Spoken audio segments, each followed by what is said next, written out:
हातात घेतल्यानंतर मग आम्हाला कळालं की आमचे सब्जेक्ट्स चेंज झाले। मला एक PDF पाठवणार, त्याच्यामध्ये तुम्हाला क्वेश्चन आन्सर असतील, तेच तुम्हाला ते बोर्डाला पडतील, तेच तुम्ही फक्त पाठ करून जावा, तुमचे 80 मार्क पक्के। ह्यांनी म्हणजे शाळेत ॲडमिशनच केलेलं नाही, त्यांचं फॉर्मच नाही, काहीच नाही यांच्याकडं। मराठी आणि जिओग्राफीचा पेपर द्या, आम्ही तुम्हाला तिथं मॅनेज करतो असं बोलले तिथं। बायोवाल्यांना मॅथ्सचे दिलेलं आहेत आणि सगळ्यात महत्त्वाचं म्हणजे मुलींचे हे जे फोटोवर सह्या घेतलेल्या आहेत ह्या मुलींच्या सह्याच नाही आहेत।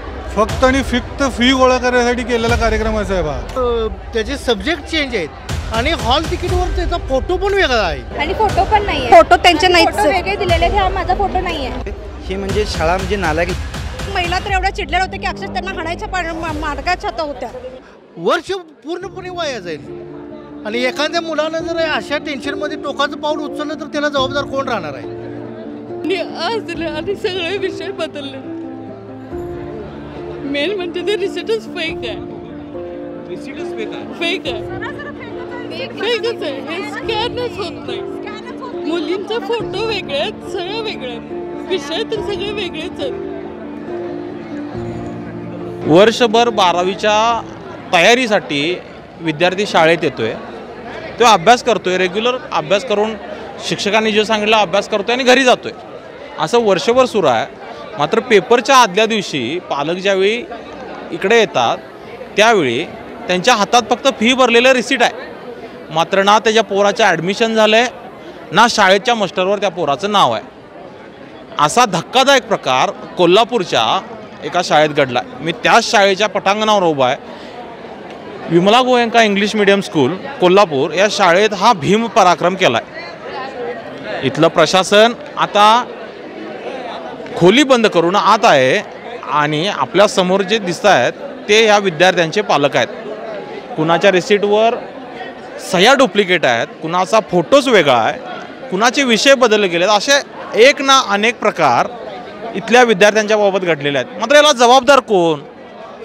आज शाळा प्रशासन बाहेर यायला तयार नाही, शिक्षकां काय सांगायला तयार नाहीत आणि पालक अधांतरी आहेत। याला जबाबदार कोण?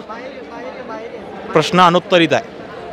पाहूयात पालक काय म्हणतात या बाबतीत। फरहान नदाफ म्हणून माझा मुलगा आहे आणि तो 12वीला आहे आणि त्याची रिसीट आज मिळणार होती म्हणून बघितलं रिसीट, तर त्या रिसीटमध्ये जे विषय आम्ही ज्या वेळेला फॉर्म भरत होतो त्यावेळेला जे विषय आम्ही दिलेले होते त्या विषयाच्या ऐवजी दुसरेच विषय रिसीटमध्ये आल्यानंतर मुलांचा गोंधळ झाला, पालकांना पण प्रचंड टेन्शन आलं। आता आमचे पालक 32 शिराळावरून आलेले आहेत ते आणि एवढं लांबून त्यांनी आता इथं आलेले आहेत, त्यांच्या मुलग्याचा मला वाटतं रिसीटच मिळालेलं नाही आहे। रिसीट मिळाले, त्याचे सब्जेक्ट चेंज आहेत आणि हॉल तिकीटवर त्याचा फोटो पण वेगळा आहे। म्हणजे तुमच्या मुलाचं जे असायला होतं फोटोच नाही आहे, फोटो वेगळ्याच मुलाचा लागलेला आहे। याबद्दल तुम्ही शाळा प्रशासनाला विचार? आता काय ते आतमध्ये येऊनच देण्यात आलेत आम्हाला, ते म्हणतायत तुम्ही बाहेर थांबा, आम्ही तुमच्या मुलांचं हॉल तिकीट चेंज करून देतो म्हणतायत।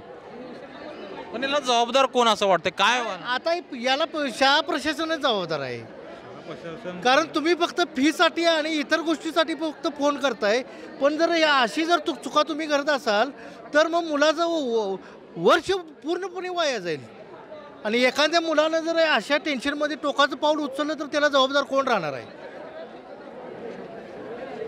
कारण मुलाचं वर्ष वाया गेलं म्हणजे त्या मुलाला किती टेन्शन येणार आहे? यावर काही ना काही तर गांभीर्याने दखल घेतली पाहिजे प्रशासनाने। शाळा प्रशासन यावर काय बोलायला तयार नाही, काही बोलायला तयार नाही। आता तुम्ही एवढ्या लांब 32 शिराळावरून आलाय, तुम्हाला काय सांगितलं? तुम्हाला नाही, ते म्हणले आम्ही आता तुमच्या मुलाचं हॉल तिकीट आणि सब्जेक्ट चेंज करून द्यायची व्यवस्था करतो म्हणलेत आणि आम्हाला सांगितलं की तुम्ही बाहेर थांबा, बघतो आता काही थोडा वेळ वाट पाहणार आहे, नाहीतर मग आम्ही काही पुढं बघू आम्ही, नाहीतर आम्ही इथून काय हलणार नाही। काय सांगशील तू? उद्या पेपर आहेत आणि आज अचानक विषय बदलले असं समजते, वर्षभर तुम्ही अभ्यास करताय काय आणि तुम्हाला काय सांगितलं गेलं शिक्षकांच्याकडून? केडी सरांनी आम्हाला सांगितलं की क्रॉप सायन्सचा अभ्यास करू नका, सोपा सब्जेक्ट आहे, 200 मार्काचा आहे, 120 मार्क तुम्हाला आम्ही देतोय आणि उरलेल्या 80 मार्काचा आम्ही मॅनेज केले, आम्ही तुम्हाला सांगतो। आम्ही त्यांना 1 महिना झाला आधी सांगत होतो की आम्हाला काहीतरी क्वेश्चन्स द्या, आम्ही पाठ करतो, कारण का त्याचा आम्हाला काही येत नाही, तो आम्हाला पूर्ण डिफरंट सब्जेक्ट आहे। तर ते सर म्हणले की त्याचा काही तुम्ही टेन्शन घेऊ नका, तुम्ही तुमच्या फक्त फिजिक्स केमिस्ट्री बायोवरती फोकस करा, बाकीचा आम्ही पेपर बघतो। मग आम्ही त्यांना आणि 2-3 दिवस आधी सांगितलेलं, तर ते सर म्हणले की आम्ही तुम्हाला एक PDF पाठवणार, त्याच्यामध्ये तुम्हाला क्वेश्चन आन्सर असतील, तेच तुम्हाला ते बोर्डाला पडतील, तेच तुम्ही फक्त पाठ करून जावा, तुमचे 80 मार्क पक्के। आणि त्यांनी तर अजून तसं काही पाठवलेलं नाही आणि काही सांगितलेलं नाही. आज काय समजते तुम्हाला, काय विषय तुमचा? आज आम्हाला रिसिप्टमध्ये आले आमचं क्रॉप सायन्स सब्जेक्टच नाही आहे, त्याच्याऐवजी आम्हाला मराठी आणि जिओग्राफी दिला आहे आणि माझा बायो आहे तर माझ्या बायोच्या ऐवजी मॅथ्स चालले आणि ते सर म्हणतात की तुम्ही क्रॉप सायन्सचा जरा प्रॉब्लेम झाला आहे, तुम्ही मराठी आणि जिओग्राफीचा पेपर द्या, आम्ही तुम्हाला तिथं मॅनेज करतो असं बोलले तिथं. मॅनेज करतो पण त्याचा अभ्यासाची विषयाची ओळख तर तुम्हाला किमान पाहिजे. ते काहीच सांगितले नाही सरांनी. सगळे स्टुडंटमध्ये दंगा करायला ते तुम्ही विचारलं नाही का त्यांना? विचारला सर, गेले लगेच दंगा करायला लागली सगळी पोरं म्हणल्यावरती. चुकीचं आहे माझी. पालक म्हणून काय सांगाल तुम्ही या विषय? आज वर्षभरानंतर, आज 2 दिवसात परीक्षा आल्यानंतर हे असे शिक्षक बोलल्यानंतर कसं करायचं, यांच्यावर विश्वास तरी कसा ठेवायचा? 8-15 दिवस झालं मुलं विचारतात तर तुम्ही रिसीट दिले नाही, बाकीच्या सगळ्यांचे रिसीट झालेले आहेत, तरी आम्ही म्हणतोय आम्ही सेंड ऑफ दिवशी देणार, ह्यांनी सांगितलं आम्हाला. आज रिसीट दिल्यानंतर जे मॅथ्स आहे त्यांना बायोचं दिलेलं आहेत सब्जेक्ट, बायोवाल्यांना मॅथ्सचे दिलेलं आहेत आणि सगळ्यात महत्त्वाचं म्हणजे मुलींचे हे जे फोटोवर सह्या घेतलेल्या आहेत ह्या मुलींच्या सह्याच नाही आहेत आणि फोटो पण नाही, फोटो त्यांचे नाहीच वेगळे दिलेले आहेत, हा माझा फोटो नाही आहे. आणि हे वरचं तुम्ही हे स्कॅन करून बघा, हे रिसीटवरचं हे स्कॅनच होत नाही आहे. ह्या मुलींनी हे बसल्यानंतर बोर्डाच्या परीक्षा तिथून काढल्याने आमच्या मुलांचं नुकसानची भरपाई कोण देणार? आज वर्ष वाया जाते मुलांचं, हे 1 वर्ष अभ्यासाचं. काही मुली चक्कर येऊन पडलेत तिथं, काय करायचं त्या मुलांनी? ह्याला जबाबदार सगळे हे शिक्षक आहेत. ह्या शिक्षकांनी गोंधळ केला आणि त्या केडी सरांनी कुठल्याही पालकाबरोबर आज संपर्क साधलेला नाही आहे. अक्षरशः महिला तर एवढ्या चिडलेल्या होत्या की अक्षरशः त्यांना हाणायच्या मार्गाच्या होत्या आणि आज दाबून ठेवता तुम्ही प्रकरण. आज ह्या बोलवता, ह्या मंत्र्याला बोलवा, त्या संत्राला ह्याचा काही उपयोग होणार नाही. पालक आता गप बसणार नाही आहेत. आमच्या मुलांचं जोपर्यंत हे होत नाही तोपर्यंत आम्ही तर इथनं जाणार नाही आहे. काय सांगाल भीषण प्रकार आज समोर आलाय, पालक म्हणून काय सांगाल? त्यांनी रिसीट देताना पोस्टपोन केलं. 30 तारखेला आधी देतो म्हणत, नंतर 1 तारखेला देतो म्हणत, नंतर म्हणत 4 तारखेला देणार आणि आज दिले आणि सगळे विषय बदलले. मेन म्हणजे ते रिसीटच फेक आहे. रिसीटच फेक आहे? फेक आहे, फेकच आहे. हे स्कॅनच होत नाही. मुलींचे फोटो वेगळे आहेत, सगळं वेगळे आहेत, विषय तर सगळे वेगळेच आहेत.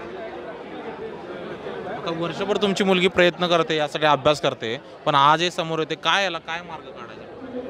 आम्हाला एवढंच म्हणायचं बघा, त्यांना सांगायचं मीडियाद्वारे की आमच्या मुलांचं नुकसान होता कामा नये. ते शिक्षण अधिकाऱ्यांच्याकडे जाऊ देत. बोर्डाचे जे काही शिक्षक असतील आज बघत असतील आम्हाला, त्यांनी आमच्या मुलांचे पेपर व्हायला पाहिजेत, हीच आमची अपेक्षा आहे. ते कॉलेज फ्रॉड असू दे किंवा अकॅडमी फ्रॉड असू दे किंवा शिक्षक फ्रॉड असू देत, त्याच्याशी आमचं देणं घेणं काही नाही. आमच्या मुलांचं वर्ष वाया गेलं तर आम्ही गप बसणार नाही. तुझ्या रिसीटवर जे पेपरचे नाव आहे, सब्जेक्ट आहेत, ते तुला सांगितले गेले होते का याच्या? नाही. तुला हे कधी समजलं? आता रिसीट हातात घेतल्यानंतर मग आम्हाला कळालं की आमचे सब्जेक्ट चेंज झाले. म्हणून ते मी शिक्षकांच्याकडे गेल्यानंतर शिक्षक जाऊन बसले आत आणि शिपाई लोकांनी सांगितलं शिक्षक बाहेर गेलेत म्हणून. मुलं दंगा करतेली बघून मुलांनी आई वडिलांना फोन केला आणि आम्ही पालक आहे तशा स्थितीत परिस्थितीत इथं आलेलो आहे. आम्ही आल्यानंतर सुद्धा सर बाहेरच्या बाहेर पाठीमाग गेल्या आणि दुसऱ्यांना उभं केलं पुढं. मग नंतर नेते मंडळी येत आहेत, ते सांगतायत की आम्ही हे केलंय ते केलंय, मग ते सांगतायत की आम्ही असं करतो. केडीनी बाहेर आलेले असते ते अजून सुद्धा संपर्कात नाही आहेत पालकांच्या. आज जवळजवळ 3 तास होऊन गेलेत आम्ही इथं सगळे थांबलोय सकाळपासून. त्यांची जबाबदारी आहे की नाही, मी आहे चुकलोय किंवा काय झालंय किंवा शिक्षण मंत्र्यांशी मी बोलतो किंवा काय, ह्याची सगळी जबाबदारी ह्या कॉलेजवर आहे. आणि आम्हाला एवढंच म्हणणं आहे की आमच्या मुलांचं नुकसान होता कामा नाही. आज मुलांच्या हायपर होऊन एखाद्या मुलांनी काय सुसाईड केलं, काय झालं, त्याची जबाबदार कोण, शासन काय हे घेणार, ह्याची जबाबदारी कोण घेणार, ह्याचं उत्तर आम्हाला हवं आहे, दुसरं काही नको आहे. आज वर्षभर मुलांनी जो अभ्यास केला रात्रंदिवस, त्याचे आज 2 दिवसात पेपर आहे आणि तुम्ही हे असं करताय, हे चुकीचं आहे का योग्य आहे तुम्हीच सांगा ना आम्हाला, आम्ही सांगण्यापेक्षा. आणि आज शनिवारचं तुम्ही सेंटरतून रिसीट देताय, उद्या रविवार सुट्टी, म्हणजे काही पालक करू शकत नाही, शासन काय जर कुठं तक्रार करता येत नाही असं त्यांना वाटत असेल. खरं शिक्षक आता पालक कुठलेही जाणार नाही आहेत, सगळे पालक चिडलेले आहेत. अहो आयुष्याचा प्रश्न आहे मुलांच्या. आज माझ्या पुतणीला इथं हॉल तिकीट साठी बोलवलं होतं. ती हॉल तिकीट घ्यायला आली, त्यावेळी त्या हॉल तिकीटवर दिसलं की तिचे सब्जेक्ट चेंज झालेत. म्हणजे तिनं कम्प्युटर सायन्स घेतलं तर तिचं ते मराठी आणि जिओग्राफी दिसते त्यामध्ये. आणि आज ज्या 2 दिवसांनी एक्झाम होणार आहे आणि आज हे दाखवत आहेत की बाबा हे असा प्रकार आहे. त्यानंतर बऱ्याच मुलांचे फोटो चेंज झालेत, नावं चेंज झाले, त्यांच्या डुप्लिकेट सह्या आहेत, असा प्रचंड गोंधळाचा प्रकार आहे. आणि यात हे कॉलेज प्रशासन तर जबाबदार आहेच. आता माझी पुतणी ती IIB अकॅडमी म्हणून आहे, तिथं शिकत होती. आता त्या IIB अकॅडमीवाल्यांचं ह्या कॉलेजबरोबर टायअप, म्हणजे तिथले जे विद्यार्थी आहेत ते सगळेजण इथं ॲडमिशन घेतलेत. आणि हा गोंधळ जो आहे, हा जो गोंधळ आहे, मग यामध्ये त्या अकॅडमीवाल्यांनी सुद्धा लक्ष घालणं अपेक्षित आहे की बाबा आपल्या जे काय आपण 100-200 विद्यार्थी दिलेत, त्या विद्यार्थ्यांचे फॉर्म व्यवस्थित फिल झालेत की नाहीत, त्या विद्यार्थ्यांना अलोकेट केलेले सब्जेक्ट मिळालेले आहेत की नाही हे काहीच नाही. आज सगळ्यांना कळतं आणि मग आज हा सगळा गोंधळ झालेला आहे. ह्याला हे कॉलेज प्रशासन तर 1001% जबाबदार आहे. यांनी फक्त आणि फिक्त फी गोळा करण्यासाठी केलेला कार्यक्रम आहे साहेब. हे पैसे गोळा करण्यासाठी केलेला धंदा आहे. ह्या अकॅडमीज आणि कॉलेज प्रशासनसुद्धा जबाबदार आहे. काय सांगाल तुमच्या बाबतीत काय घडलंय पालक म्हणून बोलतोय. ही म्हणजे शाळा म्हणजे नालायक आहेत. आता आम्ही 2 वर्ष आम्ही मुलांचा आम्ही एवढं खर्च केला आहे काय सगळा फुकट जाणार आहे. हां प्राचार्य आहेत का मूर्ख आहेत काय किंवा तिथले प्राध्यापक किंवा संस्थापक. हां आता मुलांनी काय करायचं आणि आम्ही काय करायचं पालकांनी सांगा. हां ह्या संस्था बरखास्त करायला पाहिजे पहिल्यांदा. पालक म्हणून तुम्ही भरमसाठ खर्च करत असताय आणि उद्या पेपर आणि आज तुम्हाला समजते की असं झालंय. हो सकाळपासून 4 वाजल्यापासून त्यांची मुलांचं स्टडी किंवा संध्याकाळी 1:30 वाजेपर्यंत अभ्यास करतात विद्यार्थी. काय करणार. आज 2 वर्ष झाले 11वी आताही 12वीला आहेत ती. रिसीट अजून दिले नाही. आता 2-3 दिवस झाले देतो म्हटलं अजून काय नाही. आता पालकांनी काय करायचं. तुम्ही शाळा प्रशासनाला विचारलं नाही विचारले की पण आज देतो उद्या देतो असंच चालू आहे. काय झालं तुम्हाला काय अनुभव आहे. हाच अनुभव रिसिट आता काल रात्री आमच्या मुलगीनं प्रॅक्टिकलला फोन केलेला. प्रॅक्टिकल हा बाळा आज घेतो मी सांगितलं प्रॅक्टिकल तुझं आज सकाळी. आता म्हणजे प्रॅक्टिकलचा काय संबंध अजून हिने आयडेंटिटी दिलेली नाही आहे. अजून आयडेंटिटी दिलेली नाही आहे. रिसिटवर ह्यांच्यानी सह्या मारल्यात. विद्यार्थी सह्या नाहीच आहेत. सह्या पण ह्यांच्यानी मारलेल्या. रिसिटवर पण शिक्षकांच्या सह्या किंवा बाकीच्यांनी सह्या विद्यार्थी सह्या नाहीच आहे आणि स्कॅन होत नाही आहे. रिसिट स्कॅन व्हायला पाहिजे ना. स्कॅन होतच नाही आहे ती. पण आता उद्या पेपरला जर तिला रिसिटवर जर बाहेर केलं तर जबाबदार कोण याला. मग तेच चालले ना मगापासून सकाळपासून तेच चालले इथे. तुम्ही विचारला जाब विचारला का. अहो जाब विचारतात बालकांनी सगळ्यात तेच चालू आहे. आता फॉर्म कसं होणार सांगा. भरून त्यांचं ते करणार. पण तुम्ही प्रॅक्टिकल पण मुलांचं झालेलं नाही. वर्ष तुम्ही तयार करून घेताय आणि तेच मुलांचं आता नुकसानच वर्षाचं केलंय. कारण ते जे सर आहे त्यांच्या तत्काळ कारवाई आमचे म्हणजे जे पालक वर्ग आहे त्यांच्याकडनं होण्याची शक्यता म्हणजे तुमची मागणी आहे. होय तुम्ही पालक म्हणून वर्षभर विद्यार्थ्यांसाठी राबताय पण आदल्या दिवशी हा प्रकार समोर येतो. याला कोण जबाबदार आहे असं वाटतं तुम्हाला. ते शाळा प्रशासन त्यांना सगळी जबाबदार धरण्यात यावी. शाळा जबाबदार आहे. रिसिट सगळ्यांच्याकडे 10-15 मध्ये झालं रिसिट दिलेले आहेत आणि ही रिसिट आज वाटाले. ज्यावेळी बोर्डाची तारीख झालेली डिक्लेअर की फॉर्म भरा त्यावेळी आम्ही फॉर्म पैसे सकट भरलेले स्क्रीनशॉट सुद्धा आमच्याकडे आलेले आहेत. पण ह्यांनी म्हणजे शाळेत ॲडमिशनच केलेलं नाहीत. त्यांचं फॉर्मच नाही काहीच नाही यांच्याकडे. अजून ॲडमिशन नाही. ॲडमिशन म्हणजे त्यांच्या कॅटलॉगला मुलांची नावच नाही आहेत. ज्यांची झाले त्यांचंच केलंय आणि आमच्याकडनं पैसे घेऊन बोगस सगळं केलेलं आहे. म्हणजे तुमच्याकडनं फी घेतली मात्र ॲडमिशन घेतली. हो फी घेतली. हो स्क्रीनशॉट असेल तर त्यांना दाखवा तुम्ही काढून. हां विषय आहेत. हे बघा की थांबा.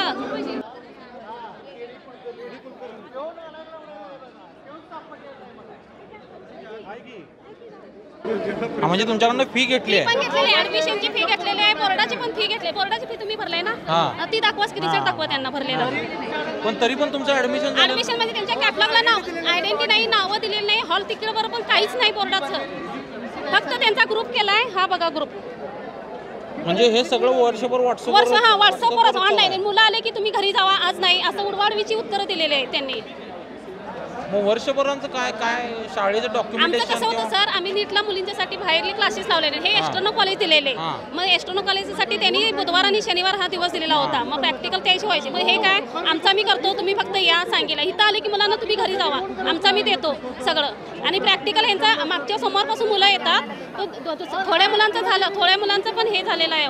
नुकसानच झालेलं आहे. म्हणजे व्यवस्थित घेतलं नाही. परत रिपीटर त्यांना लिहून काढा असं सांगितलेलं आहे. मला जबाबदार कोण हो. वर्षभर जर वाया गेलं तर मेन यांचं केडी कुलकर्णीच हे सगळं बघत होते. बाकीचा स्टाफ लक्ष देत नव्हता. आणि आता म्हणजे ही सगळी वरती म्हणजे रूममध्ये दरवाजा लावून बसलेले आहेत. तुम्हाला उत्तर देत नाहीत आणि आम्हाला आत काही सोडत नाहीत. अशाच नवनवीन अपडेट्ससाठी डिजिटल कोल्हापूर चॅनेलला सबस्क्राईब करायला विसरू नका. आमच्या फेसबुक इन्स्टालाही नक्की फॉलो करा.